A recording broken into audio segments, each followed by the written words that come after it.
ಎಲ್ಲರಿಗೂ ನಮಸ್ಕಾರ. ಆತ್ಮೀಯ ವಿದ್ಯಾರ್ಥಿಗಳೇ, ಇಂದಿನ ತರಗತಿಯಲ್ಲಿ ದ್ವಿತೀಯ PUC ಪಠ್ಯದ 2ನೇ ಗದ್ಯ ವಾಲ್ಪರೈ ಅಭಿವೃದ್ಧಿ ತಂದ ದುರಂತ ಅನ್ನುವಂತಹ ಗದ್ಯವನ್ನು ನೋಡೋಣ. ಲೇಖಕರು ಕೃಪಾಕರ, ಸೇನಾನಿ ಮತ್ತು ಕೆ ಪುಟ್ಟಸ್ವಾಮಿ.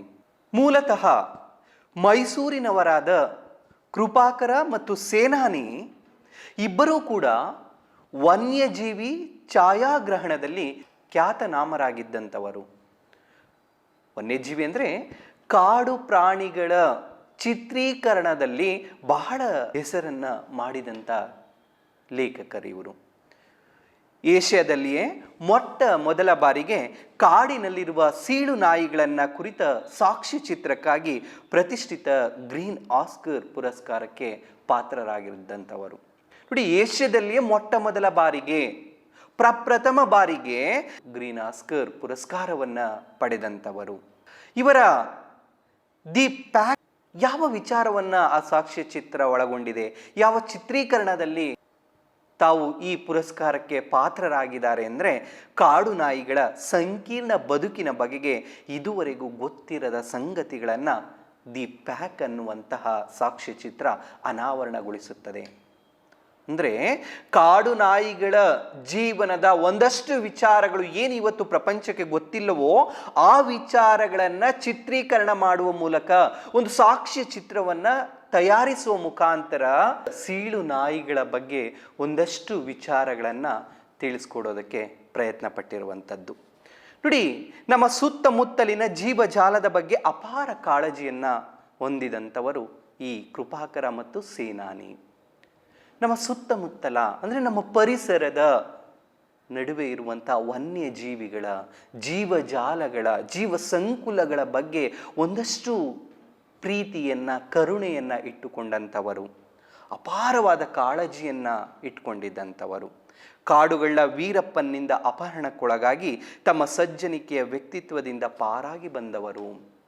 ಈ ಇಬ್ಬರು ಕೂಡ ವೀರಪ್ಪನಿಂದ ಅಪಹರಣಕ್ಕೆ ಒಳಗಾಗ್ತಾರೆ. ಆದರೆ ಅವರ ಸರಳ ಸಜ್ಜನಿಕೆಯ ವ್ಯಕ್ತಿತ್ವ ಇದೆಯಲ್ಲ, ಅವರ ಮಾತಿನ ಧಾಟಿ ಇದೆಯಲ್ಲ, ಅವರ ವ್ಯಕ್ತಿತ್ವ ಇದೆಯಲ್ಲ, ಆ ಎಲ್ಲ ಕಾರಣಕ್ಕಾಗಿ ಅವರು ಅಲ್ಲಿಂದ 14 ದಿನದಲ್ಲಿ ಬಿಡುಗಡೆಯಾಗಿ ಬರ್ತಾರೆ. ಅಪಹರಣಕ್ಕೊಳಗಾದಂಥ ಆ ಇಕ್ಕಟ್ಟಿನ ಸ್ಥಿತಿ ಇದೆಯಲ್ಲ, ಅದನ್ನು ಸೆರೆಯಲ್ಲಿ ಕಳೆದ 14 ದಿನಗಳು ಅನ್ನುವಂತಹ ಪುಸ್ತಕದಲ್ಲಿ ತಮ್ಮ ಅನುಭವಗಳನ್ನು ಹೊರಹಾಕಿದ್ದಾರೆ. ಅಲ್ಲಿ ಹೇಳ್ಕೊಳ್ತಾರೆ, ಏನು ನಾವು ವೀರಪ್ಪನ್ ಅಂದರೆ ಒಬ್ಬ ದುಷ್ಟ ವ್ಯಕ್ತಿ, ಸಮಾಜಕ್ಕೆ ಮಾರಕ ಇವನು ಅನ್ನುವಂತಹ ಏನು ನಮ್ಮ ಮನಸ್ಥಿತಿ ಇತ್ತೋ ಆ ವಿಚಾರಗಳನ್ನು ಬಿಟ್ಟು ವೀರಪ್ಪನ್ ಅನ್ನುವಂಥವನು ಒಬ್ಬ ಮಾನವೀಯ ಗುಣಗಳನ್ನು ಒಳಗೊಂಡಿದ್ದ ಅನ್ನುವಂತಹ ಒಂದೆರಡು ವಿಚಾರಗಳನ್ನು ಕೂಡ ಆ ಪುಸ್ತಕದಲ್ಲಿ ನಾವು ಕಾಣ್ಬೋದು. ಹೀಗೆ 14 ದಿನಗಳ ಕಾಲ ಸೆರೆಯಲ್ಲಿದ್ದು 14 ದಿನಗಳ ಕಾಲ ವೀರಪ್ಪನ್ನ ಒತ್ತೆಯಾಳಾಗಿದ್ದು ನಂತರ ಬಿಡುಗಡೆಯಾಗಿ ಬರುವಂಥದ್ದು. ಮೈಸೂರಿನಲ್ಲಿ ವಾಸವಿರುವ ಇವರು ಕಾಡಿನಲ್ಲಿರುವುದೇ ಹೆಚ್ಚು. ನೋಡಿ, ಮೈಸೂರಿನಲ್ಲೇ ಇದ್ದರೂ ಕೂಡ ಇವರು ಕಾಡಿನಲ್ಲಿ ತಮ್ಮ ವಾಸ್ತವ್ಯವನ್ನು ಹೂಡ್ತಾರೆ. ಯಾಕಂದರೆ ಅವರಿಗೆ ಈ ಪ್ರಕೃತಿಯ ಬಗ್ಗೆ, ಪ್ರಕೃತಿಯ ಒಡನಾಟದೊಡನೆ, ಕಾಡಿನ ಒಡನಾಟದೊಡನೆ ಜೀವನ ನಡೆಸೋದು ಬಹಳ ಇಷ್ಟ ಆಗಿರುತ್ತೆ. ಹಾಗಾಗಿ ಕಾಡಿನಲ್ಲಿರೋದು ಹೆಚ್ಚು, ಅಲ್ಲಿನ ಪ್ರಾಣಿಗಳ ಬಗ್ಗೆ ಅಧ್ಯಯನ ಮಾಡುವಂಥದ್ದು, ಎಲ್ಲ ವಿಚಾರಗಳನ್ನು ನಾವು ಇಲ್ಲಿ ಕಾಣ್ತಾ ಹೋಗ್ತೇವೆ. ಇವರಿಬ್ಬರು ಕೆ ಪುಟ್ಟಸ್ವಾಮಿ ಅವರೊಂದಿಗೆ ಸೇರಿ ರಚಿಸಿರುವ ಜೀವಜಾಲ ಎಂಬ ಕೃತಿ ಅತ್ಯಂತ ಪ್ರಸಿದ್ಧವಾಗಿದೆ. ಈ ಲೇಖನಕ್ಕೆ ಆ ಜೀವಜಾಲ ಅನ್ನುವಂಥ ಕೃತಿ ಆಕರ. ಜೀವಜಾಲ ಅನ್ನುವಂಥ ಕೃತಿಯೊಳಗೆ ನಾವು ಈ ಲೇಖನವನ್ನು ಕಾಣ್ಬೋದು. ಕೆ ಪುಟ್ಟಸ್ವಾಮಿಯವರು ಕನಕಪುರ ತಾಲೂಕಿನ ಒಂದು ಪುಟ್ಟ ಹಳ್ಳಿಯಲ್ಲಿ ಜನಿಸ್ತಾರೆ. ಬೆಂಗಳೂರು ಕೃಷಿ ವಿವಿಯಲ್ಲಿ ಕೃಷಿ ಪದವಿಯನ್ನು ಪಡ್ಕೊಳ್ತಾರೆ. ಜೊತೆಗೆ ಮೈಸೂರು ವಿವಿಯಿಂದ ಪತ್ರಿಕೋದ್ಯಮ ಡಿಪ್ಲೊಮಾವನ್ನು ಮಾಡ್ತಾರೆ. ಜೊತೆಗೆ ಹಂಪಿಯ ಕನ್ನಡ ವಿವಿಯಲ್ಲಿ ಡಿಲಿಟ್ ಪದವಿಯನ್ನು ಕೂಡ ಪಡ್ಕೊಂಡಂಥವರು. ಅಲ್ಲದೆ ಅನೇಕ ಸರ್ಕಾರಿ ಇಲಾಖೆಯಲ್ಲಿ ಕೆಲಸವನ್ನು ನಿರ್ವಹಿಸಿದಂತಹ ಕೆ ಪುಟ್ಟಸ್ವಾಮಿಯವರು ಪತ್ರಕರ್ತರಾಗಿಯೂ ಕೂಡ ಕೆಲಸವನ್ನು ಮಾಡಿರುವಂಥದ್ದು. ಇವರೊಡನೆ ಕೃಪಾಕರ ಮತ್ತು ಸೇನಾನಿ ಇಬ್ಬರು ಸಹ ಈ ಕೆ ಪುಟ್ಟಸ್ವಾಮಿಯವರ ಜೊತೆಗೂಡಿ ಜೀವಜಾಲ ಅನ್ನುವಂಥ ಕೃತಿಯನ್ನು ಹೊರತರುವಂಥದ್ದು.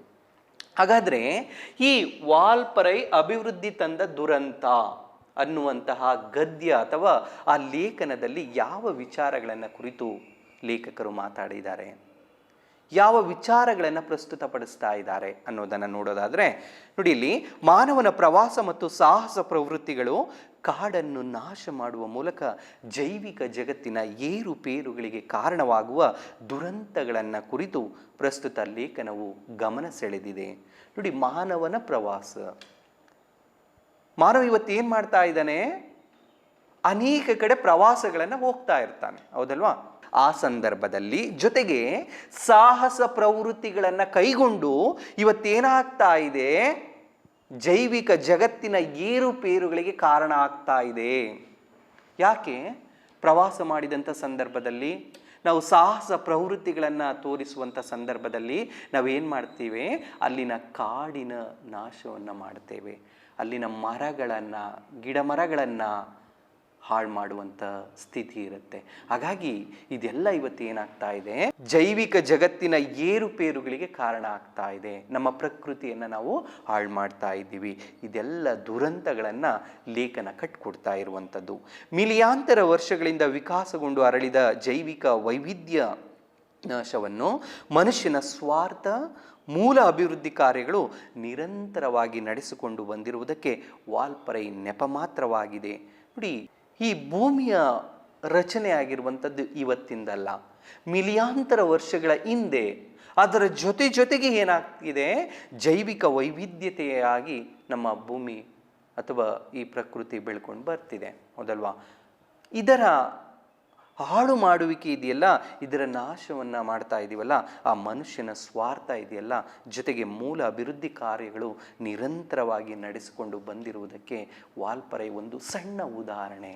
ಅಂದರೆ ಏನು ಮಿಲಿಯಾಂತರ ವರ್ಷಗಳಿಂದ ರಚನೆಯಾಗಿರುವಂತಹ, ಮಿಲಿಯಾಂತರ ವರ್ಷಗಳಿಂದ ವಿಕಾಸಗೊಂಡಿರುವಂತಹ ಈ ಭೂಮಿ, ಪ್ರಪಂಚ, ಜೊತೆಗೆ ಅಲ್ಲಿನ ಜೈವಿಕ ವಸ್ತುಗಳು, ಜೊತೆಗೆ ಜೀವ ಸಂಕುಲಗಳನ್ನು ಇವತ್ತು ಮಾನವ ತನ್ನ ಸ್ವಾರ್ಥಕ್ಕಾಗಿ ಹಾಳು ಮಾಡ್ತಾ ಇದ್ದಾನೆ. ಜೊತೆಗೆ ಅಭಿವೃದ್ಧಿ ಕಾರ್ಯಗಳನ್ನು ಕೈಗೊಳ್ತೇನೆ ಎನ್ನುವ ಕಾರಣಕ್ಕೆ ಅಲ್ಲಿನ ಪ್ರಕೃತಿಯನ್ನು ಇವತ್ತು ಹಾಳು ಮಾಡ್ತಾ ಇರುವಂಥದ್ದು. ಹೀಗಾಗಿ ಈ ವಾಲ್ಪರೈ ಎನ್ನುವಂಥದ್ದು ಒಂದು ನೆಪ ಮಾತ್ರ, ಒಂದು ಸಣ್ಣ ಉದಾಹರಣೆ ಅಷ್ಟೇ. ಈ ಥರದ ಅನೇಕ ಘಟನೆಗಳು ನಡೀತಾ ಇದೆ. ಹಾಗಾಗಿ ಮಾನವ ತನ್ನ ದುರಾಸೆಯಿಂದ ಇವತ್ತು ಪ್ರಕೃತಿಯನ್ನು ಹಾಳು ಮಾಡ್ತಾ ಇರುವಂಥದ್ದು ಅನ್ನೋದನ್ನು ಈ ಲೇಖನ ಹೇಳೋದಕ್ಕೆ ಹೊರಟಿರುವಂಥದ್ದು. ಪೀಠಿಕೆಯನ್ನು ನೋಡೋಣ. ಮಾನವನ ಎಲ್ಲ ಅವಶ್ಯಕತೆಗಳನ್ನು ಪೂರೈಸುವ ಶಕ್ತಿ ಭೂಮಿಗೆ ಇದೆ, ಹೌದಲ್ವಾ? ಮಾನವನಿಗೆ ಒಂದಷ್ಟು ಮೂಲಭೂತ ಅವಶ್ಯಕತೆಗಳಿದೆ. ಆ ಮೂಲಭೂತ ಅವಶ್ಯಕತೆಗಳನ್ನು ಪೂರೈಸುವಂತಹ ನಿಟ್ಟಿನಲ್ಲಿ ಈ ಭೂಮಿ ಅಥವಾ ಈ ಪ್ರಪಂಚ ರಚನೆಗೊಂಡಿದೆ. ಹಾಗಾಗಿ ಮಾನವನ ಎಲ್ಲ ಅವಶ್ಯಕತೆಗಳನ್ನು ಪೂರೈಸುವಂಥ ಶಕ್ತಿ ಈ ಭೂಮಿಗೆ ಇದೆ. ಆದರೆ ಅವನ ದುರಾಸೆಗಳನ್ನಲ್ಲ. ನೋಡಿ, ಗಮನಿಸ್ಕೊಳ್ಳಿ, ಆದರೆ ಅವನ ದುರಾಸೆಗಳನ್ನಲ್ಲ ಎಂದು ಫ್ರಾನ್ಸಿಸ್ ಬೆಕನ್ ಎಂಬ ತತ್ವಜ್ಞಾನಿ ಹೇಳಿದ ಮಾತು ಮನುಷ್ಯನ ಅಂತರಾಳವನ್ನು ಹೊಕ್ಕಿಲ್ಲ. ನೋಡಿ, ಈ ತತ್ವಜ್ಞಾನಿ ಹೇಳಿರುವಂಥ ಮಾತು ಇವತ್ತಿಗೂ ಕೂಡ ನಮ್ಮ ಜನಗಳಿಗೆ ಅರ್ಥ ಆಗಿಲ್ಲ. ನಾವು ಇವತ್ತು ಏನು ವೈಜ್ಞಾನಿಕವಾಗಿ ಇಷ್ಟೊಂದು ಮುಂದುವರೆದ್ರೂ ಕೂಡ ನಮ್ಮ ದುರಾಸೆಗಳನ್ನು ನಾವು ಬಿಟ್ಟಿಲ್ಲ. ಈ ಭೂಮಿಯ ರಚನೆ ಆಗಿರೋದು ಹೇಗೆ ಅಂದರೆ, ಮಾನವನ ಎಲ್ಲ ಅವಶ್ಯಕತೆಗಳನ್ನು ಪೂರೈಸುವ ಗುಣವನ್ನು ಈ ಭೂಮಿ ಒಳಗೊಂಡಿದೆ, ಆದರೆ ದುರಾಸೆಗಳನ್ನಲ್ಲ. ಇವತ್ತು ಮಾನವ ಕೇವಲ ಆಸೆ ಪಡೋದಲ್ಲ, ದುರಾಸೆಯನ್ನು ಮಾಡೋದ್ರಿಂದ ನಮ್ಮ ಪ್ರಕೃತಿಯನ್ನು ನಾವೇನು ಮಾಡ್ತಾ ಇದ್ದೀವಿ? ಹಾಳು ಮಾಡ್ತಾ ಇದ್ದೀವಿ. ಹಾಗಾಗಿ ಫ್ರಾನ್ಸಿಸ್ ಬೆಕನ್ ಹೇಳುವಂತಹ ಮಾತು ಬಹಳ ಅರ್ಥಪೂರ್ಣ ಅಂತ ಅನಿಸುತ್ತೆ. ಅದರಲ್ಲಿ ಇವತ್ತಿನ ವಾಸ್ತವ ಸ್ಥಿತಿಯಲ್ಲಿ ಬಹಳ ಮಹತ್ವದ ಮಾತು ಅಂತಲೇ ಹೇಳ್ಬೋದು. ನೋಡಿ, ಅದಕ್ಕೆ ಹೇಳ್ತಾರೆ, ಈ ವಿಚಾರ ಇವತ್ತೂ ಕೂಡ ಮಾನವನ ಮನಸ್ಸಿಗೆ ಹೋಗಿಲ್ಲ. ಪ್ರಾಕೃತಿಕ ಅಸಮತೋಲನಕ್ಕೆ ಮಾನವನ ದುರಾಸೆಯ ಮೂಲ ಕಾರಣವಾಗಿದೆ. ಈ ಪ್ರಾಕೃತಿಕ ಅಸಮತೋಲನ ಇದೆಯಲ್ಲ, ಇದಕ್ಕೆ ಕಾರಣ ಏನು? ಮಾನವನ ದುರಾಸೆಯೇ ಕಾರಣ. ಗಮನಿಸ್ಕೊಳ್ಳಿ, ಇವತ್ತೇನಾಗ್ತಾ ಇದೆ? ಪ್ರಾಕೃತಿಕ ವಿಕೋಪಗಳನ್ನು ನಾವು ಕಾಣ್ತಾ ಇದ್ದೀವಿ. ಎಲ್ಲ ಕಡೆ ನೋಡಿದ್ರೆ ಏನಾಗುತ್ತೆ, ಕೆಲವು ಸಲ ಅತಿವೃಷ್ಟಿ ಆಗುತ್ತೆ, ಕೆಲವು ಸಲ ಅನಾವೃಷ್ಟಿ ಆಗುತ್ತೆ, ಇದ್ದಕ್ಕಿದ್ದಾಗೆ ಸುನಾಮಿಗಳು ಬರುತ್ತೆ, ಭೂಕಂಪಗಳಾಗುತ್ತೆ, ಜ್ವಾಲಾಮುಖಿಗಳು ಬರುತ್ತೆ, ಇದ್ದಕ್ಕಿದ್ದಾಗೆ ರೋಗಗಳು ಉತ್ಪತ್ತಿ ಆಗ್ತಾ ಇದೆ. ಇದಕ್ಕೆಲ್ಲ ಕಾರಣ ಏನು? ಮಾನವನ ದುರಾಸೆಯೇ ಕಾರಣ. ನೋಡಿ ಅಲ್ಲಿ ಹೇಳ್ತಾರೆ, ಪ್ರಾಕೃತಿಕ ಅಸಮತೋಲನಕ್ಕೆ ಮಾನವನ ದುರಾಸೆಯೇ ಮೂಲ ಕಾರಣವಾಗಿದೆ. ಹಣದ ಬೆನ್ನು ಹತ್ತಿರುವ ಮಾನವ ಪ್ರಕೃತಿಯನ್ನು ನಾಶಗೈಯುತ್ತಾ ಹಟ್ಟಾಸ ಮೆರೆಯುತ್ತಿದ್ದಾನೆ. ಇವತ್ತು ಮಾನವ ಏನು ಮಾಡ್ತಾ ಇದ್ದಾನೆ? ದುಡ್ಡಿನ ಹಿಂದೆ ಹೋಗ್ತಾ ಇದ್ದಾನೆ. ದುಡ್ಡು ನಾನು ಸಂಪಾದನೆ ಮಾಡಬೇಕು ಅನ್ನುವಂತಹ ಆ ಮನೋಭಾವ ಇದೆಯಲ್ಲ, ಅದರಿಂದ ಇವತ್ತೇನಾಗ್ತಾ ಇದೆ? ಪ್ರಕೃತಿ ಹಾಳಾಗ್ತಾ ಇದೆ. ನೋಡಿ ಏನೇನು ಮಾಡ್ತಾ ಇದ್ದಾನೆ ಮಾನವ ಇವತ್ತು? ಗಣಿಗಾರಿಕೆಯನ್ನು ಮಾಡ್ತಾ ಇದ್ದಾನೆ, ಮರಳು ದಂಧೆ ನಡೆಸ್ತಾ ಇರುವಂಥದ್ದು, ನೀರಿನ ಮಾರಾಟ ಆಗಲಿ, ಅರಣ್ಯ ಲೂಟಿ, ಪ್ರಾಣಿ ಸಂಕುಲಗಳ ಬೇಟೆ, ಇವೆಲ್ಲವೂ ಪ್ರಕೃತಿ ಮತ್ತು ಜೀವಜಾಲಕ್ಕೆ ವಿನಾಶವನ್ನು ತಂದಿದೆ. ಗಣಿಗಾರಿಕೆಯನ್ನು ಮಾಡ್ತಾ ಇದ್ದೀವಿ, ಹೌದಲ್ವಾ? ಇವತ್ತಿಗೂ ನಡೀತಾ ಇದೆ. ಯಾಕೆ? ತಾನು ಸಂಪಾದನೆ ಮಾಡಿಕೊಳ್ಬೇಕು, ಒಂದಷ್ಟು ದುಡ್ಡನ್ನು ಸಂಗ್ರಹ ಮಾಡಿಕೊಳ್ಬೇಕು ಅನ್ನುವ ಕಾರಣಕ್ಕೆ ಗಣಿಗಾರಿಕೆಯನ್ನು ನಡೆಸ್ತಾರೆ. ಭೂಮಿ ಏನಾಗುತ್ತೆ? ಅಲ್ಲಿ ಗಟ್ಟಿಯಾಗಿದ್ದಂಥ ಭೂಮಿ ಹಗುರ ಆಗುತ್ತೆ, ಸಡಿಲ ಆಗತ್ತೆ. ಜೊತೆಗೆ ಗಣಿಗಾರಿಕೆ ಜೊತೆಗೆ ಮರಳು ದಂಧೆಯನ್ನು ನಡೆಸ್ತಾ ಇರುವಂಥದ್ದು, ಆ ನದಿಯ ಪಕ್ಕದಲ್ಲಿ ಇರುವಂತಹ ಎಲ್ಲ ಮರಳುಗಳನ್ನು ತೆಗಿತೇವೆ, ಆ ನದಿ ಏನಾಗುತ್ತೆ? ಕುಸಿತ ಉಂಟಾಗುತ್ತೆ. ಹಾಗೇನಾಗುತ್ತೆ? ಆ ನದಿಯಲ್ಲಿ ಹರಿಯುವಂಥ ನೀರೇನಾಗುತ್ತೆ? ಹೊರಗಡೆ ಬರುತ್ತೆ. ಈ ಥರದ ಸ್ಥಿತಿಯನ್ನು ನಾವು ಇವತ್ತು ಅನುಭವಿಸ್ತಾ ಇರುವಂಥದ್ದು. ನೀರಿನ ಮಾರಾಟ ಆಗ್ತಾ ಇದೆ, ಅರಣ್ಯವನ್ನು ಲೂಟಿ ಮಾಡ್ತಾ ಇದ್ದಾನೆ ತನ್ನ ಸ್ವಾರ್ಥಕ್ಕೋಸ್ಕರ. ಅರಣ್ಯದಲ್ಲಿರುವಂತಹ ಎಲ್ಲ ಮರಗಳನ್ನು ಕಡಿತಾ ಇದ್ದಾನೆ ಮಾನವ, ಪ್ರಾಣಿ ಸಂಕುಲಗಳ ಬೇಟೆ ಆಡ್ತಾ ಇದ್ದಾನೆ. ಇದೆಲ್ಲದರಿಂದ ಏನಾಗ್ತಾ ಇದೆ? ಇವತ್ತು ಪ್ರಕೃತಿ ಮತ್ತು ಜೀವಜಾಲ ಎರಡಕ್ಕೂ ಕೂಡ ತೊಂದರೆ ಆಗ್ತಾ ಇದೆ. ಪ್ರಕೃತಿಯೂ ಹಾಳಾಗ್ತಾ ಇದೆ, ಜೀವಜಾಲ ಅಂದರೆ ಜೀವ ಸಂಕುಲಗಳು, ಏನು ಜೀವಂತವಿರುವ ಪ್ರಾಣಿಗಳಿದಾವೋ ಕಾಡಿನಲ್ಲಿ, ಎಲ್ಲರಿಗೂ ಕೂಡ ತೊಂದರೆ ಉಂಟಾಗ್ತಾ ಇದೆ. ಎಲ್ಲ ಪ್ರಾಣಿಗಳಿಗೂ ಕೂಡ ತೊಂದರೆ ಉಂಟಾಗ್ತಾ ಇದೆ. ಯಾಕೆ? ಪ್ರಾಣಿಗಳಿಗೆ ಕುಡಿಯೋದಕ್ಕೆ ನೀರು ಸಿಗ್ತಾ ಇಲ್ಲ ಇವತ್ತು ಕಾಡಿನಲ್ಲಿ. ನೆಮ್ಮದಿಯಾಗಿ ಜೀವನ ಮಾಡೋದಕ್ಕೆ ಇವತ್ತು ಕಾಡಿನಲ್ಲಿ ಮರಗಳೇ ಇಲ್ಲ. ಹಾಗಾಗಿ ಇವತ್ತು ಎಲ್ಲ ಪ್ರಾಣಿಗಳು ಏನು ಮಾಡ್ತಾ ಇದೆ? ನಗರದ ಕಡೆಗೆ ಮುಖ ಮಾಡ್ತಾ ಇದ್ದಾವೆ. ಈ ಥರದ ಸ್ಥಿತಿಯನ್ನು ನಾವು ಅನುಭವಿಸಬೇಕಾಗಿದೆ ಇವತ್ತು. ಅರಣ್ಯ ನಾಶದಿಂದ ಪ್ರಾಣಿ ಸಂಕುಲ ನಾಶ ಆಗ್ತಾ ಇದೆ, ಹವಾಮಾನ ವೈಪರೀತ್ಯ, ಬರಗಾಲ, ಜಲಮೂಲಗಳ ನಾಶ, ಇದರಿಂದ ನಾನಾ ಕಾಯಿಲೆಗಳ ತವರಾಗಿ ಮಾನವ ಹಾಗೂ ಪ್ರಾಣಿ ಸಂಕುಲಗಳ ಬದುಕು ದುರ್ಬರವಾಗುತ್ತಿದೆ. ನೋಡಿ, ಅರಣ್ಯವನ್ನು ನಾವು ಲೂಟಿ ಮಾಡೋದ್ರಿಂದ, ಮರಗಳನ್ನು ಕಡಿಯೋದ್ರಿಂದ ಏನಾಗ್ತಾ ಇದೆ? ಇವತ್ತು ಹವಾಮಾನ ವೈಪರೀತ್ಯವನ್ನು ಕಾಣ್ತಾ ಇದ್ದೀವಿ, ಹೌದಲ್ವಾ? ಇವತ್ತೇನಾಗ್ತಾ ಇದೆ ನೀವು ಗಮನಿಸ್ಕೊಳ್ಳಿ. ಏನು ಬೇಸಿಗೆ ಕಾಲ, ಚಳಿಗಾಲ, ಮಳೆಗಾಲ ಇದೆಯೋ ಆ ಕಾಲಗಳಲ್ಲಿ ವ್ಯತ್ಯಾಸವನ್ನು ನಾವು ಗಮನಿಸ್ತಾ ಇದ್ದೀವಿ, ಹೌದಲ್ವಾ? ಇದ್ದಕ್ಕಿದ್ದಾಗೆ ಬೇಸಿಗೆಯ ಕಾಲದಲ್ಲಿ ಮಳೆ ಸುರಿಯುತ್ತೆ, ಮಳೆಗಾಲದಲ್ಲಿ ಮಳೆಯೇ ಬರೋದಿಲ್ಲ, ಚಳಿಗಾಲ ಇದ್ದಂಥ ಸಂದರ್ಭದಲ್ಲೂ ಕೂಡ ಬದಲಾವಣೆಗಳನ್ನು ಕಾಣ್ತೀವಿ. ಇದಕ್ಕೆಲ್ಲ ಕಾರಣ ಏನು? ಮಾನವನ ದುರಾಸೆಯ ಕಾರಣ. ಬರಗಾಲವನ್ನು ಎದುರಿಸ್ತಾ ಇದ್ದೀವಿ. ಜಲಮೂಲಗಳು ಇವತ್ತೇನಾಗ್ತಾ ಇದೆ? ಕಡಿಮೆ ಆಗ್ತಾ ಇದೆ. ನಿಮ್ಗೆ ಗೊತ್ತಿದೆ, ಮೊದಲೆಲ್ಲ ಏನಾಗ್ತಾ ಇತ್ತು? ಒಂದು 50ರಿಂದ 100 ಅಡಿ ಭೂಮಿಯನ್ನು ಕೊರೆದ್ರೆ ನೀರು ಸಿಗ್ತಾ ಇತ್ತು, ಅಂತರ್ಜಲ ಸಿಗ್ತಾ ಇತ್ತು. ಇವತ್ತು 800 ಅಡಿ, 1000, 1500 ಅಡಿ ಭೂಮಿಯನ್ನು ಕೊರೆದ್ರೂ ಕೂಡ ನೀರು ಸಿಗ್ತಾ ಇಲ್ಲ. ಅಂತರ್ಜಲ ಏನಾಗ್ತಾ ಇದೆ? ಕಡಿಮೆ ಆಗ್ತಾ ಇದೆ. ಯಾಕೆ ಕಡಿಮೆ ಆಗ್ತಾ ಇದೆ? ಮಾನವ ಅರಣ್ಯವನ್ನು ಕಡಿದಾಗ್ತಾ ಇದ್ದಾನೆ. ಆ ಕಾರಣದಿಂದ ಮಳೆ ಆಗ್ತಾ ಇಲ್ಲ. ಮಳೆ ಆಗಲಿಲ್ಲ ಅಂದರೆ ಅಂತರ್ಜಲ ಕುಸಿಯುತ್ತೆ. ನೋಡಿ, ಒಂದಕ್ಕೊಂದಕ್ಕೆ ಏನಾಗ್ತಾ ಇದೆ? ಸರಪಳಿಯ ರೀತಿಯಲ್ಲಿ ನಮ್ಮ ಪ್ರಕೃತಿ ರಚನೆ ಆಗಿರುವಂಥದ್ದು. ಹಾಗಾಗಿ ಇದರಿಂದ ನಾನಾ ಕಾಯಿಲೆಗಳ ತವರಾಗಿ ಮಾನವ ಮತ್ತು ಪ್ರಾಣಿ ಸಂಕುಲಗಳ ಬದುಕು ಇವತ್ತು ದುರ್ಬರ ಆಗ್ತಿದೆ, ಹೌದಲ್ವಾ? ಇವತ್ತಿನ ವಾಸ್ತವಕ್ಕೆ ಈ ಮಾತು ಬಹಳ ಸತ್ಯ ಅಂತ ಅನಿಸುತ್ತಲ್ವಾ? ಏನು ನಾವು ಕೊರೋನಾ ಅನ್ನುವಂತಹ ಸಾಂಕ್ರಾಮಿಕ ರೋಗದಿಂದ ಬಳಲ್ತಾ ಇದ್ದೀವೋ, ಸಾಂಕ್ರಾಮಿಕ ರೋಗದಿಂದ ಇವತ್ತು ಎಲ್ಲ ಜನಗಳು ಬಳಲ್ತಾ ಇದ್ದಾರೋ ಇದಕ್ಕೆ ಕಾರಣ ಯಾರು? ಮಾನವನೇ ಕಾರಣ. ಹೌದಲ್ವಾ? ನೋಡಿ, ವಾಸ್ತವಕ್ಕೆ ಈ ಗದ್ಯ ಇದೆಯಲ್ಲ, ಇದು ಬಹಳ ಮಹತ್ವವನ್ನು ಹೊಂದಿದೆ ಅಂತಲೇ ಹೇಳ್ಬೋದು. ಪ್ರತಿಯೊಬ್ಬರಲ್ಲೂ ಪ್ರಕೃತಿಯನ್ನು ಪ್ರೀತಿಸುವ, ರಕ್ಷಣೆ ಮಾಡುವ, ಉಳಿಸಿ ಬೆಳೆಸುವ ಮನೋಭಾವ ಮೂಡಿ ಕಾರ್ಯಪ್ರವೃತ್ತರಾಗಬೇಕಾಗಿದೆ. ಆದರೆ ಈ ಎಲ್ಲ ವಿಚಾರಗಳು ಪ್ರತಿಯೊಬ್ಬರಿಗೂ ಗೊತ್ತು. ಹೌದಲ್ವಾ? ನೋಡಿ, ಬಹಳ ಸೂಕ್ಷ್ಮವಾಗಿ ಗಮನಿಸ್ಕೊಳ್ಳಿ. ಈ ಎಲ್ಲ ಪ್ರತಿಯೊಂದು ವಿಚಾರಗಳು ಕೂಡ ಪ್ರತಿಯೊಬ್ಬ ಮಾನವನಿಗೂ ಗೊತ್ತು. ಆದರೆ ಅದರ ರಕ್ಷಣೆಯನ್ನು ಮಾಡುವಂಥವ್ರು ಯಾರು? ಇದು ಬಹಳ ಮುಖ್ಯ. ಎಲ್ರಿಗೂ ಗೊತ್ತಿದೆ, ನಾವು ಕಾಡನ್ನು ಇವತ್ತು ಲೂಟಿ ಮಾಡ್ತಾ ಇದ್ದೀವಿ, ಪ್ರಕೃತಿಯನ್ನು ಹಾಳು ಮಾಡ್ತಾ ಇದ್ದೀವಿ, ಇದರಿಂದ ನಮಗೆ ತೊಂದರೆ ಆಗುತ್ತೆ ಅನ್ನುವ ವಿಚಾರ ಪ್ರತಿಯೊಬ್ಬ ಮನುಷ್ಯನಿಗೂ ಗೊತ್ತು. ಆದರೆ ಇದನ್ನು ಹತೋಟಿಗೆ ತರೋರು ಯಾರು? ಇದನ್ನು ನಿಯಂತ್ರಿಸೋರು ಯಾರು? ಹಾಗಾಗಿ ನೋಡಿ, ಅಲ್ಲಿ ಪ್ರಕೃತಿಯನ್ನು ಪ್ರೀತಿಸುವ, ರಕ್ಷಣೆ ಮಾಡುವ, ಉಳಿಸಿ ಬೆಳೆಸುವ ಮನೋಭಾವ ಪ್ರತಿಯೊಬ್ಬರಲ್ಲೂ ಮೂಡಬೇಕಾಗಿದೆ. ಜೊತೆಗೆ ಕಾರ್ಯಪ್ರವೃತ್ತರಾಗಬೇಕಾಗಿದೆ. ಆ ವಿಚಾರ ಮನಸ್ಸಿಗೆ ಬಂದರೆ ಸಾಕಾಗಲ್ಲ, ಕಾರ್ಯಪ್ರವೃತ್ತರಾಗಬೇಕು ನಾವು. ನನ್ನಿಂದ ಈ ಪ್ರಕೃತಿಗೆ ಏನಾದರೂ ಕೊಡುಗೆಯನ್ನು ಕೊಡೋದಕ್ಕೆ ಸಾಧ್ಯ ಇದೆಯಾ? ನನ್ನಿಂದ ಒಂದೆರಡು ಮರಗಳನ್ನು ಬೆಳೆಸೋದಕ್ಕೆ ಸಾಧ್ಯ ಇದೆಯಾ? ಒಂದೆರಡು ಗಿಡಗಳನ್ನು ಬೆಳೆಸೋದಕ್ಕೆ ಸಾಧ್ಯ ಇದೆಯಾ?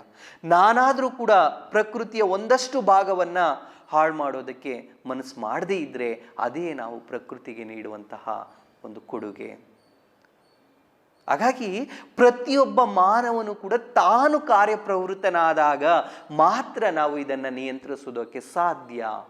ಈ ಮೂಲಕ ಮುಂದಿನ ಪೀಳಿಗೆಗೆ ಹಿತವಾದ ಬದುಕಿನ ವಾತಾವರಣವನ್ನು ಉಳಿಸುವ ದಿಕ್ಕಿನಲ್ಲಿ ನಮ್ಮ ಪಯಣ ಸಾಗಬೇಕಾಗಿದೆ. ಈ ದಿಕ್ಕಿನಲ್ಲಿ, ಈ ರೀತಿಯಲ್ಲಿ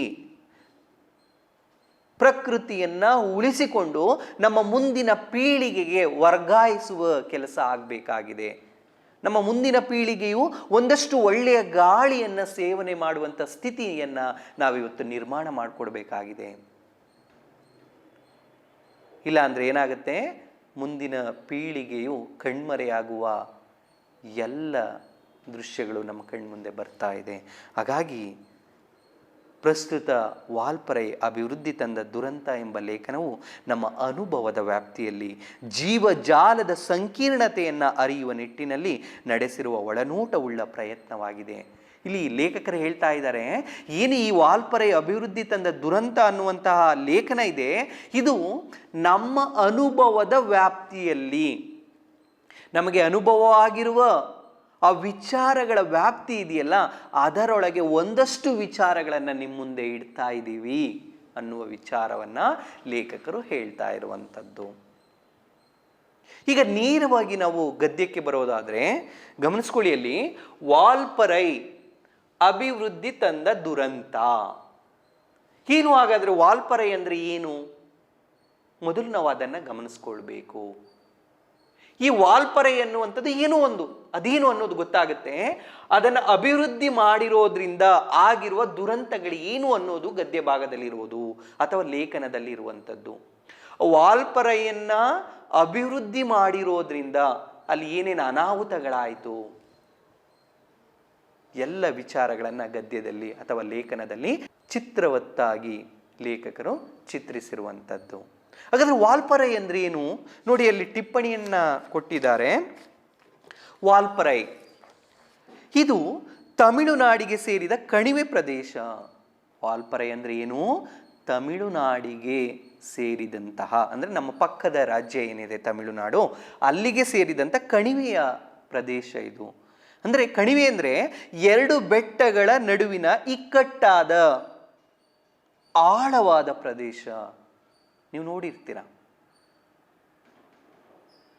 ಎರಡು ಬೆಟ್ಟಗಳ ನಡುವಿನ ಇಕ್ಕಟ್ಟಾದ ಪ್ರದೇಶ, ಜೊತೆಗೆ ಅದು ಆಳವನ್ನು ಒಳಗೊಂಡಿರುತ್ತೆ.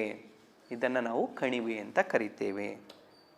ಎಲ್ಲಿದೆ ಇದು? ತಮಿಳುನಾಡಿನಲ್ಲಿದೆ. ಪರೈ ಎಂದರೆ ಬಂಡೆಕಲ್ಲು. ಪರೈ ಅಂದ್ರೇನು? ಬಂಡೆಕಲ್ಲು. ಬಂಡೆಗಳಿಂದ ಆವೃತವಾದ ಕಾಡನ್ನು ತಮಿಳಿನಲ್ಲಿ ವಾಲ್ಪರೈ ಎನ್ನುವರು. ಈಗ ಗೊತ್ತಾಗಿದೆ, ಹೌದಲ್ವಾ? ವಾಲ್ಪರೈ ಅಂದ್ರೆ ಏನು? ಬಂಡೆಗಳಿಂದ ಆವೃತವಾದ ಕಾಡನ್ನು ತಮಿಳಿನಲ್ಲಿ ಅಥವಾ ತಮಿಳುನಾಡಿನಲ್ಲಿ ವಾಲ್ಪರೈ ಎಂದು ಕರೆಯುವರು. ಮಧುಮಲೈ ಕಾಡಿನ ಸೆರಗಿನಲ್ಲಿರುವ ಒಂದು ಸ್ಥಳ, ಏನು ಮಧುಮಲೈ ಕಾಡು ಇದೆ ತಮಿಳುನಾಡಿನಲ್ಲಿ, ಅಲ್ಲಿನ ಸೆರಗಿನಲ್ಲಿ ಅಂದರೆ ಅದರ ಅಂಚಿನಲ್ಲಿ, ಅದರ ಅಕ್ಕಪಕ್ಕದಲ್ಲಿ ಇರುವಂತಹ ಒಂದು ಸ್ಥಳವೇ ವಾಲ್ಪರೈ. ಸೂರ್ಯನ ಕಿರಣ ಪ್ರವೇಶ ಮಾಡಲು ಕಷ್ಟಪಡುವಂತಹ ಆ ದಟ್ಟವಾಗಿದ್ದ ಈ ಅರಣ್ಯ ಪ್ರದೇಶವು ಅಭಿವೃದ್ಧಿಯ ಹೆಸರಿನಲ್ಲಿ ಬರಡಾಗಿ ಹೋಗಿದೆ. ನೋಡಿ, ಅಲ್ಲಿ ಏನು ವಾಲ್ಪರೈ ಎನ್ನುವಂಥ ಕಾಡಿತ್ತೋ ಅಲ್ಲಿ ಸೂರ್ಯನ ಕಿರಣಗಳೇ ಒಳಗೆ ಪ್ರವೇಶ ಮಾಡೋದಕ್ಕೆ ಆಗ್ತಾ ಇರಲಿಲ್ಲ. ಅಂದರೆ ಅಷ್ಟು ದಟ್ಟವಾದ ಕಾಡು. ಕಲ್ಪನೆ ಮಾಡ್ಕೊಳ್ಳಿ ಎಷ್ಟು ದಟ್ಟವಾಗಿರ್ಬೋದು ಕಾಡು. ಆ ದಟ್ಟವಾದ ಕಾಡನ್ನ ಅಭಿವೃದ್ಧಿಯ ಹೆಸರಲ್ಲಿ ಮಾನವ ಏನ್ ಮಾಡ್ದ? ಕಾಡನ್ನ ಕಡಿಯೋದಕ್ಕೆ ಪ್ರಾರಂಭ ಮಾಡ್ದ. ಹಾಗಾಗಿ ಆ ಕಾಡನ್ನ ಕಡಿದು ತಾನು ಅಭಿವೃದ್ಧಿಯನ್ನು ಸಾಧಿಸಿರೋದ್ರಿಂದ ಏನಾಯಿತು, ಅಲ್ಲಿ ಏನು ಅನಾಹುತ ಆಯಿತು ಅನ್ನುವಂಥದ್ದು ಗದ್ಯದಲ್ಲಿ ಬರುವಂಥದ್ದು. ನೋಡಿ, 18ನೇ ಶತಮಾನದ ಅಂತ್ಯಭಾಗ, 18ನೇ ಶತಮಾನದ ಅಂತ್ಯಭಾಗ ಅಂದರೆ ಸುಮಾರು 1890ರ ಆಸುಪಾಸು. ಆ ಕಾಲದಲ್ಲಿ ಏನಾಗಿತ್ತು? ಬ್ರಿಟಿಷರು ರಾಷ್ಟ್ರದೆಲ್ಲೆಡೆ ಆಧಿಪತ್ಯ ಸಾಧಿಸಿದ್ದ ಸಮಯ. ಬ್ರಿಟಿಷರು ಆ ಸಮಯದಲ್ಲಿ ನಮ್ಮ ಇಡೀ ರಾಷ್ಟ್ರದಲ್ಲಿ ಆಧಿಪತ್ಯವನ್ನು ಸಾಧಿಸ್ಕೊಂಡಿದ್ರು. ಎಲ್ಲ ಕಡೆ ಬ್ರಿಟಿಷರ ಆಧಿಪತ್ಯ ಅನ್ನೋದಿತ್ತು. ನಾವೇನಾಗಿದ್ವಿ? ಬ್ರಿಟಿಷರ ಆಧಿಪತ್ಯದಲ್ಲಿ ಜೀವನವನ್ನು ಮಾಡ್ತಾ ಇದ್ವಿ. ಅನನ್ಯ ಜೀವ ಸಂಕುಲಗಳಿಂದ ಸಮೃದ್ಧವಾಗಿದ್ದ ಪಶ್ಚಿಮ ಘಟ್ಟ ಶ್ರೇಣಿಯ ನಡುವಿನ ಒಂದು ದಟ್ಟ ಅರಣ್ಯ ಪ್ರದೇಶ. ನೋಡಿ, ಅನನ್ಯ ಜೀವ ಸಂಕುಲಗಳಿಂದ, ಅನನ್ಯ ಅಂದರೆ ಬೇರೆ ಬೇರೆಯಾದ ವಿಧ ವಿಧವಾದ ಜೀವ ಸಂಕುಲಗಳಿಂದ ಸಮೃದ್ಧವಾಗಿದ್ದ, ಅಂದರೆ ಬೇರೆ ಬೇರೆ ರೀತಿಯ ವನ್ಯಜೀವಿಗಳಿಂದ ಕೂಡಿದಂತಹ ಕಾಡು. ಅದು ವಿಧ ವಿಧವಾದ ಜೀವ ಸಂಕುಲಗಳನ್ನು ಒಳಗೊಂಡಿದ್ದಂತಹ ಕಾಡು. ಸಮೃದ್ಧವಾಗಿದ್ದಂತಹ ಪಶ್ಚಿಮ ಘಟ್ಟ ಶ್ರೇಣಿಯ ನಡುವಿನ, ಏನು ಪಶ್ಚಿಮ ಘಟ್ಟ ಶ್ರೇಣಿ ಇದೆ, ಆ ಪಶ್ಚಿಮ ಘಟ್ಟ ಶ್ರೇಣಿಯ ನಡುವಿನ ಒಂದು ದಟ್ಟವಾದಂತಹ ಅರಣ್ಯ ಪ್ರದೇಶ ಯಾವುದು? ವಾಲ್ಪರೈ ಅನ್ನುವಂಥದ್ದು. ನೋಡಿ, ಅದರ ಮುಂದೆ ಹೇಳ್ತಾರೆ, ಈ ಪ್ರದೇಶಕ್ಕೆ ಆಗ ಹೆಸರೇ ಇರಲಿಲ್ಲ. ನಾವು ಇವತ್ತೇನು ವಾಲ್ಪರೈ ಅಂತ ಕರಿತಾ ಇದ್ದೀವಿ, ಆ ಸ್ಥಳಕ್ಕೆ ಅವತ್ತು ಯಾವುದೇ ಹೆಸರಿರಲಿಲ್ಲ. ಗಗನಚುಂಬಿ ಮರಗಳ ಮೇಲ್ಚಾವಣಿಯನ್ನು ಭೇದಿಸಿ ಭೂಸ್ಪರ್ಶ ಮಾಡಲು ಸೂರ್ಯ ಕಿರಣಗಳು ಸೆಣಸುತ್ತಿದ್ದ ದಟ್ಟವಾದ ಕಾಡು. ಗಗನಚುಂಬಿ ಮರಗಳಿತ್ತು ಅಂದರೆ ಇನ್ನೇನು ಗಗನ ಆಕಾಶವನ್ನೇ ಮುಟ್ಟಿಸುವಂತಹ ಎತ್ತರವಾದ ಮರಗಳು. ಅದರ ಮೇಲ್ಚಾವಣಿ, ಆ ಮರದ ಹಸಿರಿನಿಂದ ತುಂಬಿದಂಥ ಕಾಡಿತ್ತಲ್ಲ, ಆ ಎಲ್ಲ ಮೇಲ್ಚಾವಣಿ ಹೇಗಿತ್ತು ಅಂದರೆ ಒಂಥರ ಚಪ್ಪರದ ರೀತಿಯಲ್ಲಿ ಇತ್ತು. ಆ ಸೂರ್ಯನ ಕಿರಣ ಭೂಮಿಯನ್ನು ತಲುಪೋದಕ್ಕೆ ಸಾಧ್ಯ ಆಗ್ತಾ ಇರಲಿಲ್ಲ. ಕಲ್ಪನೆ ಮಾಡ್ಕೊಳ್ಳಿ ಹೇಗಿರ್ಬೋದು ಕಾಡು ಅದು. ಅಂದರೆ ಆ ಬೆಳಕು ಕೂಡ ಭೂಮಿಗೆ ತಾಕೋದಕ್ಕೆ ಸಾಧ್ಯ ಇಲ್ಲ. ಆ ಥರದ ಒಂದು ದಟ್ಟ ಅರಣ್ಯ ಪ್ರದೇಶ ಅದು. ನಡುವೆ ಹುಲ್ಲುಗಾವಲುಗಳ ಅನಂತ ಬಯಲು. ಆ ನಡುವೆ ಏನಾಗಿದೆ? ಅಲ್ಲಲ್ಲೇ ಹುಲ್ಲುಗಾವಲುಗಳ ಅನಂತ ಬಯಲುಗಳಿದೆ. ಒಂದು ದಟ್ಟವಾದ ಕಾಡಿದೆ, ಮಧ್ಯದಲ್ಲಿ ಅಲ್ಲಲ್ಲೇ ಹುಲ್ಲುಗಾವಲುಗಳ ಬಯಲನ್ನು ನಾವು ಕಾಣ್ತೇವೆ. ಜೊತೆಗೆ ಅದರ ಏಕತಾನತೆ ಮುರಿಯುವ ಶೋಲಾ ಕಾಡುಗಳು. ಆ ಏಕತಾನತೆಯನ್ನು ಮುರಿಯುವಂತಹ ಶೋಲಾ ಕಾಡುಗಳು ಕೂಡ ಅಲ್ಲಿತ್ತು. ಪರ್ವತ ಶ್ರೇಣಿಗಳ ನಡುವೆ ಅಕ್ಷಾಂಶ ಮತ್ತು ರೇಖಾಂಶಗಳನ್ನು ಬರೆದಂತೆ ಹರಿವ ಹಳ್ಳ ಕೊಳ್ಳಗಳು.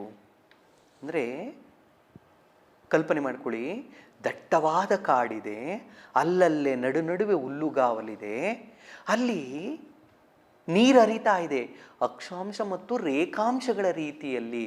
ಅಂದರೆ ಹೀಗೆ ಹಾಗೆ ಎಲ್ಲ ನೀರು ಹರಿತಾ ಇರುವಂಥದ್ದು. ಅಂದರೆ ಏನು, ನಾವು ಭೂಗೋಳವನ್ನು ಓದಿದಂಥ ಸಂದರ್ಭದಲ್ಲಿ, ಜಿಯೋಗ್ರಫಿಯನ್ನು ಓದುವಂಥ ಸಂದರ್ಭದಲ್ಲಿ ಅಕ್ಷಾಂಶಗಳನ್ನು ಕಾಣ್ತೇವೆ, ಹೌದಲ್ವಾ? ಅಂದರೆ ಪಶ್ಚಿಮದಿಂದ ಪೂರ್ವಕ್ಕೆ ಎಳೆದಂಥ ರೇಖೆಗಳಿದೆ ಅಲ್ವಾ, ಜೊತೆಗೆ ಉತ್ತರದಿಂದ ದಕ್ಷಿಣಕ್ಕೆ ಎಳೆದಂಥ ರೇಖೆಗಳು, ರೇಖಾಂಶಗಳು. ಈ ರೀತಿಯಲ್ಲಿ ನೀರು ಹರಿತಾ ಇತ್ತು, ಅಲ್ಲಿ ಝರಿ ಹರಿತಾ ಇತ್ತು ಅನ್ನೋದನ್ನು ಹೇಳ್ತಾ ಇರುವಂಥದ್ದು. ಕಗ್ಗತ್ತಲ ಖಂಡ ಎಂದು ಹೆಸರಾಗಿದ್ದ ಆಫ್ರಿಕಾದಂತೆ ಅದು ಹೊರಗಿನ ಜನರಿಗೆ ಪರಿಚಯ ಇರಲಿಲ್ಲ. ಕಗ್ಗತ್ತಲ ಖಂಡ, ಏನು ಆಫ್ರಿಕಾವನ್ನು ನಾವು ಕಗ್ಗತ್ತಲ ಖಂಡ ಅಂತ ಕರಿತೀವಿ, ಅದೇ ರೀತಿಯಲ್ಲಿ ಈ ಪ್ರದೇಶ ಇದೆಯಲ್ಲ, ಇದು ಕೂಡ ನಿಗೂಢ ಪ್ರದೇಶವಾಗಿದ್ದಂಥದ್ದು. ಹೊರಗಿನ ಜನರಿಗೆ ಯಾರಿಗೂ ಪರಿಚಯ ಇರಲಿಲ್ಲ. ನಂತರದ ದಿನಗಳಲ್ಲಿ ವಾಲ್ಪರ ಎಂದು ನಾಮಕರಣಗೊಂಡ ಈ ನಿಗೂಢ ಪ್ರದೇಶದ ಅಂತರಂಗವನ್ನು ಭೇದಿಸುವಂತಹ ಸಾಹಸಿಗರು ಯಾರೂ ಅಲ್ಲಿಗೆ ಬಂದಿರಲಿಲ್ಲ. ನೋಡಿ, ಆ ನಿಗೂಢ ಪ್ರದೇಶವನ್ನು ಭೇದಿಸಬೇಕು. ಏನಿದೆ ಆ ಕಾಡಿನೊಳಗೆ? ಯಾರಾದರೂ ಇದಾರ ಕಾಡಿನೊಳಗೆ? ಹೀಗಿದೆ ಕಾಡು. ಎಲ್ಲ ವಿಚಾರಗಳನ್ನು ಭೇದಿಸುವಂತಹ ಯಾವ ಸಾಹಸಿಗನೂ ಮುಂದೆ ಬಂದಿರಲಿಲ್ಲ. ಯಾಕೆ? ಅಷ್ಟೊಂದು ದಟ್ಟವಾದ ಕಾಡು. ಒಳಗೆ ಹೋಗ್ತಾ ಇದ್ದಾಗೆ ಕಾಲನ್ನು ಇಡೋದಕ್ಕೂ ಜಾಗ ಇಲ್ಲ, ಆ ಥರದ ದಟ್ಟವಾದ ಕಾಡು. ಹಾಗಾಗಿ ಯಾವ ಪ್ರವಾಸಿಗರು ಅಲ್ಲಿಯ ತನಕ ಆ ಜಾಗಕ್ಕೆ ಕಾಲಿಟ್ಟಿರಲಿಲ್ಲ. ಆದರೆ ಬ್ರಿಟಿಷರು ಆಗಮಿಸಿದ ನಂತರ ಈ ಅರಣ್ಯ ಅಜ್ಞಾತ ವಲಯವಾಗಿ ಬಹಳ ದಿನ ಉಳಿಯಲಿಲ್ಲ. ಏನು 18ನೇ ಶತಮಾನದ ಅಂತ್ಯ ಭಾಗದಲ್ಲಿ ಬ್ರಿಟಿಷರ ಅಧಿಪತ್ಯ ಪ್ರಾರಂಭ ಆಯಿತು ನಮ್ಮ ಇಡೀ ರಾಷ್ಟ್ರದಲ್ಲಿ. ಆ ಸಂದರ್ಭದಲ್ಲಿ ಅರಣ್ಯ ಅಜ್ಞಾತ ವಲಯವಾಗಿ ಉಳಿಲಿಲ್ಲ. ಆ ದಟ್ಟವಾದ ಕಾಡಿತ್ತು, ಆ ದಟ್ಟವಾದ ಕಾಡು ಏನಿತ್ತೋ ಅದು ಅಜ್ಞಾತ ವಲಯವಾಗಿ, ಅಂದರೆ ಯಾರಿಗೂ ಗೊತ್ತಿಲ್ಲದ ಸ್ಥಳದ ರೀತಿಯಲ್ಲಿ ಉಳಿಯೋದಕ್ಕೆ ಹೆಚ್ಚು ಸಮಯವನ್ನು ತೆಗೆದುಕೊಳ್ಳಿಲ್ಲ. ಏನಾಯಿತು? ಯಾರು ಕಂಡುಹಿಡಿದ್ರು ಹಾಗಾದರೆ? ಆ ಕಾಡಿನೊಳಗೆ ಪ್ರವೇಶವನ್ನು ಮಾಡಿದಂಥ ವ್ಯಕ್ತಿ ಯಾರು? ನೋಡಿ, ಅಲ್ಲಿ ಅವರಿಗೆ ಹೊಸತನ್ನು ಶೋಧಿಸುವ, ಅನ್ವೇಷಣೆ ಮಾಡುವಂಥ ಪ್ರವೃತ್ತಿ ಆನುಷಂಗಿಕವಾಗಿ ಆಯ್ದು ಬಂದಿರುವ ಗುಣ. ಯಾರಿಗೆ? ಬ್ರಿಟಿಷರಿಗೆ.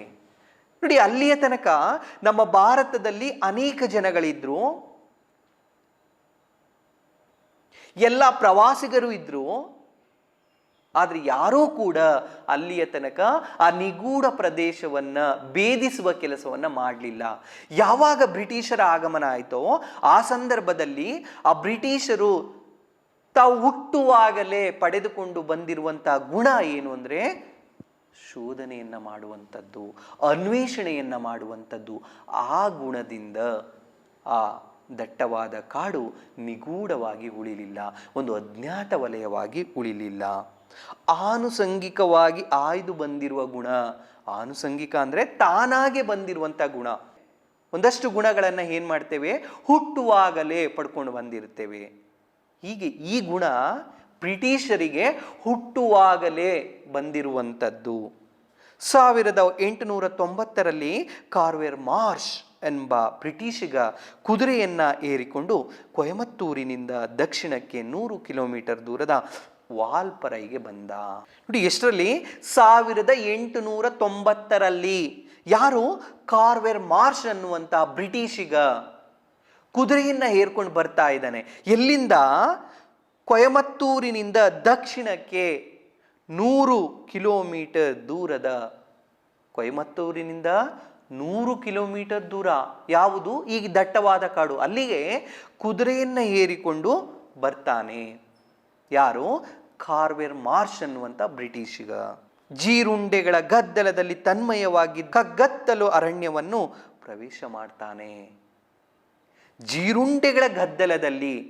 ಜೀರುಂಡೆ ಗೊತ್ತಿರ್ಬೋದು ನಿಮಗೆ, ಇವತ್ತೆಲ್ಲ ಕಡಿಮೆ ಆಗಿದೆ. ಅವತ್ತಿನ ಬಾಲ್ಯದ ಆಟಗಳನ್ನು ನೆನಪು ಮಾಡಿಕೊಂಡ್ರೆ ಜೀರುಂಡೆಗಳ ನೆನಪಾಗುತ್ತೆ.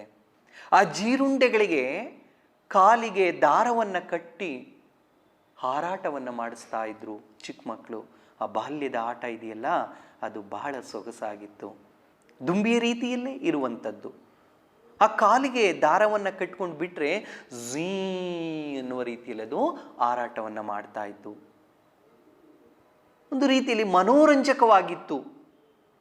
ಆ ಜೀರುಂಡೆಗಳ ಗದ್ದಲದಲ್ಲಿ ತನ್ಮಯವಾಗಿದ್ದ ಕಗ್ಗತ್ತಲು. ಕಲ್ಪನೆ ಮಾಡ್ಕೊಳ್ಳಿ, ಒಂದು ದಟ್ಟವಾದ ಕಾಡಿದೆ. ಆ ಕಾಡಿನೊಳಗೆ ದುಂಬಿಯ ಜಾತಿಗೆ ಸೇರಿದಂಥ ಜೀರುಂಡೆ ಗದ್ದಲವನ್ನು ಮಾಡ್ತಾ ಇದ್ರೆ ಹೀಗನ್ಸುತ್ತೆ. ಇಂತಹ ಆ ಜೀರುಂಡೆಗಳ ಗದ್ದಲದಿಂದ ತನ್ಮಯವಾಗಿದ್ದ ಕಾಡನ್ನು ಕಾರ್ವೆರ್ ಮಾರ್ಷ್ ಪ್ರವೇಶ ಮಾಡ್ತಾನೆ. ಕಾಡಿನ ಅನ್ವೇಷಣೆಗೆ ಬಂದ ಮಾರ್ಷ್ಗೆ ತಾನೊಂದು ಚಕ್ರ ವ್ಯೂಹದಲ್ಲಿ ಸಿಕ್ಕಿ ಬಿದ್ದಿರುವುದು ಅರಿವಾಗುವಾಗ ತಡವಾಗಿತ್ತು. ನೋಡಿ, ಅವನೇನೋ ಅಂದ್ಕೊಂಡು ಬಂದ. ಅಷ್ಟೊಂದು ಕಗ್ಗತ್ತಲಿಲ್ಲ, ಅಷ್ಟೊಂದು ದಟ್ಟವಾದ ಕಾಡಲ್ಲ ಅನ್ನುವ ಒಂದು ಮನಸ್ಥಿತಿಯಲ್ಲಿ ಬಂದಂತಹ ಕಾರ್ವೆರ್ ಮಾರ್ಷ್ಗೆ ಇದೊಂದು ಚಕ್ರವ್ಯೂಹ, ಇದು ನಾನು ಚಕ್ರವ್ಯೂಹದಲ್ಲಿ ಸಿಕ್ಕಾಕೊಂಡಿದ್ದೇನೆ ಅನ್ನುವಂಥ ವಿಚಾರ ತಿಳಿಯುವಷ್ಟರ ಹೊತ್ತಿಗೆ ಸಮಯ ಆಗಿತ್ತು, ತಡವಾಗಿತ್ತು. ನಿಮಗೆಲ್ಲ ಗೊತ್ತಿದೆ, ಚಕ್ರವ್ಯೂಹವನ್ನು ಭೇದಿಸೋದು ಸುಲಭ ಅಲ್ಲ. ಮಹಾಭಾರತವನ್ನು ನೆನಪು ಮಾಡ್ಕೊಳ್ಳಿ. ಏನು ದ್ರೋಣರು ಚಕ್ರವ್ಯೂಹವನ್ನು ರಚನೆ ಮಾಡಿದಂಥ ಸಂದರ್ಭದಲ್ಲಿ ಆ ಭೇದಿಸೋದಕ್ಕೆ ಅರ್ಜುನನಿಗೆ ಗೊತ್ತಿತ್ತು. ಅಭಿಮನ್ಯು ಚಕ್ರವ್ಯೂಹವನ್ನು ಒಳ ಪ್ರವೇಶ ಮಾಡೋದನ್ನು ತಿಳ್ಕೊಂಡಿದ್ದ, ಆದರೆ ಅದರಿಂದ ಹೊರ ಬರೋದನ್ನು ತಿಳ್ಕೊಂಡಿರಲಿಲ್ಲ. ಹಾಗಾಗಿ ಅಭಿಮನ್ಯು ಏನಾಗ್ತಾನೆ, ಚಕ್ರವ್ಯೂಹದಲ್ಲಿ ಸಿಕ್ಕಾಕೊಂಡು ವೀರ ಮರಣವನ್ನು ಅಪ್ಪುತ್ತಾನೆ. ಆ ಥರದ ಚಕ್ರವ್ಯೂಹದಲ್ಲಿ ಈ ಕಾರ್ವೆರ್ ಮಾರ್ಷ್ ಅನ್ನುವಂಥವನು ಸಿಕ್ಕಾಕೊಂಡಿದ್ದಾನೆ. ಗಮನಿಸ್ಕೊಳ್ಳಿ, ದಟ್ಟವಾದ ಕಾಡು, ಕಾಲಿಡಲು ಜಾಗವಿಲ್ಲ, ಪ್ರಾಣಿ ಸಂಕುಲಗಳಿಂದ ತುಂಬೋಗಿದೆ. ಭಯ, ಯಾವ ಪ್ರಾಣಿ ಬರುತ್ತೋ, ಏನಾಗುತ್ತೋ, ಮುಂದೆ ಹೋಗೋದಕ್ಕೆ ಬೆಳಕೇ ಇಲ್ಲ. ಈ ಥರದ ಚಕ್ರವ್ಯೂಹದಲ್ಲಿ ಕಾರ್ವೆರ್ ಮಾರ್ಷ್ ಸಿಕ್ಕಾಕೊಂಡಿರುವಂಥದ್ದು. ಹೆಜ್ಜೆ ಹೆಜ್ಜೆಗೂ ಸರಪಳಿಯಂತೆ ಮರದಿಂದ ಮರಕ್ಕೆ ತೂಗು ಬಿದ್ದಿದ್ದ 100 ಬಳ್ಳಿಗಳನ್ನು ಭೇದಿಸುವುದೇ ಸವಾಲಾಯಿತು. ನೋಡಿ, ಹೆಜ್ಜೆ ಹೆಜ್ಜೆಗೂ ಸರಪಳಿಯಂತೆ ಮರದಿಂದ ಮರಕ್ಕೆ ತೂಗು ಬಿದ್ದಿದ್ದ 100 ಬಳ್ಳಿಗಳು, ಅಂದರೆ ಒಂದು ಬಳ್ಳಿ ಮತ್ತೊಂದು ಬಳ್ಳಿ ಹೀಗೆ ಸರಪಳಿಯಂತೆ ಹಬ್ಕೊಂಡಿದ್ದೋ ಅದನ್ನು ಭೇದಿಸ್ಕೊಂಡು ಮುಂದೆ ಹೋಗೋದಿದೆಯಲ್ಲ, ಅದು ಒಂದು ಸವಾಲಿನ ಕೆಲಸವಾಗಿತ್ತು. ದಾರಿ ಸಾಗದೆ 1-2 ರಾತ್ರಿಗಳು ಕಳೆದಾಗ ಕುದುರೆಯ ಮೇಲೆ ಹೇರಿಕೊಂಡು ಬಂದ ತಿನಿಸುಗಳೆಲ್ಲ ಮುಗಿಯುತ್ತಾ ಬಂತು. ನೋಡಿ, ಎಲ್ಲೋ ಮಧ್ಯದಲ್ಲಿ ಸಿಕ್ಕಾಕೊಂಡಿದ್ದಾನೆ ಕಾಡಿನಲ್ಲಿ. ತಾನು ಕುದುರೆಯ ಮೇಲೆ ಹೇರಿಕೊಂಡು ಬಂದಂತಹ ತಿಂಡಿ ತಿನಿಸುಗಳೆಲ್ಲ ಖಾಲಿಯಾಗಿದೆ. ಆ ಸಂದರ್ಭದಲ್ಲಿ ಏನು ಮಾಡೋದು? ಅಕ್ಕಪಕ್ಕದಲ್ಲಿ ಯಾರೂ ಇಲ್ಲ. ಈ ಥರದ ಸ್ಥಿತಿ ನಿರ್ಮಾಣ ಆಗಿದೆ. ತಾನು ನುಸುಳಿ ಬಂದ ದಾರಿಯನ್ನು ಮತ್ತೆ ಹುಡುಕಿ ಮರಳುವ ಪ್ರಯತ್ನವೂ ಸಫಲವಾಗಲಿಲ್ಲ.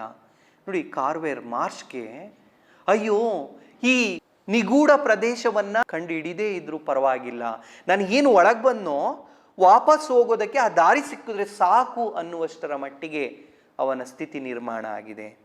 ನೋಡಿ, ಆ ನುಸುಳಿ ಬಂದ ದಾರಿಯನ್ನು ಮತ್ತೆ ಹುಡುಕಿ ಮರಳುವ ಪ್ರಯತ್ನವನ್ನು ಮಾಡ್ತಾನೆ. ಆ ಪ್ರಯತ್ನ ಕೂಡ ಫಲ ಸಿಗೋದಿಲ್ಲ. ಬಹುಶಃ ತನ್ನ ಹುಚ್ಚು ಸಾಹಸ ಇಷ್ಟು ಗಂಭೀರ ಸ್ವರೂಪ ತಾಳಬಹುದೆಂಬ ಅರಿವು ಆತನಿಗೆ ಇರಲಿಲ್ಲ. ಅಯ್ಯೋ, ನಾನು ಈಗ ಸಿಕ್ಕಾಕೊಳ್ತೇನೆ, ಎಲ್ಲೋ ಕಾಡಿನ ಮಧ್ಯದಲ್ಲಿ ಸಿಕ್ಕಾಕೊಳ್ತೇನೆ ಅನ್ನುವಂತಹ ಆ ಕಲ್ಪನೆಯೂ ಕೂಡ ಅವನಿಗೆ ಇರಲಿಲ್ಲ. ಈ ಥರದ ಸ್ಥಿತಿಗೆ ಕಾರ್ವೆರ್ ಮಾರ್ಷ್ ತಲುಪಿದ್ದಾನೆ. ಆ ನಿಗೂಢ ಪ್ರದೇಶವನ್ನು ಭೇದಿಸಬೇಕು ಅಂತ ಕಾರ್ವೆರ್ ಮಾರ್ಷ್ ಬಂದಿದ್ದಾನೆ. ಎಲ್ಲೋ ಕಾಡಿನ ಮಧ್ಯದಲ್ಲಿ ಸಿಕ್ಕಾಕೊಂಡಿದ್ದಾನೆ. ವಾಪಸ್ ಹೋಗೋದಕ್ಕೂ ಗೊತ್ತಾಗ್ತಿಲ್ಲ. ಜೊತೆಗೆ ತಾನು ತಂದಿದ್ದಂಥ ತಿಂಡಿ ತಿನಿಸುಗಳು ಕೂಡ ಖಾಲಿಯಾಗಿದೆ. ಆ ಸಂದರ್ಭದಲ್ಲಿ ಕಾರ್ವೆರ್ ಮಾರ್ಷ್ ಏನು ಮಾಡ್ತಾನೆ? ಯಾವ ನಿರ್ಧಾರವನ್ನು ತಗೊಳ್ತಾನೆ? ಯಾವುದಾದ್ರೂ ಪರಿಹಾರ ಸಿಗ್ತಾ ಅವನಿಗೆ? ಆ ಪ್ರದೇಶವನ್ನು ಕಂಡುಹಿಡಿತಾನ ಅವನು? ಏನಾಗುತ್ತೆ ಅನ್ನೋದು ಮುಂದಿನ ಗದ್ಯದಲ್ಲಿ ಇರುವಂಥದ್ದು. ಇದಿಷ್ಟು ಅರ್ಥ ಆಗಿದೆ ಅಂತ ಅಂದ್ಕೊಳ್ತೇನೆ. ಆ ಮುಂದಿನ ಗದ್ಯವನ್ನು ಮುಂದಿನ ತರಗತಿಯಲ್ಲಿ ನೋಡೋಣ. ಎಲ್ಲರಿಗೂ ಧನ್ಯವಾದಗಳು.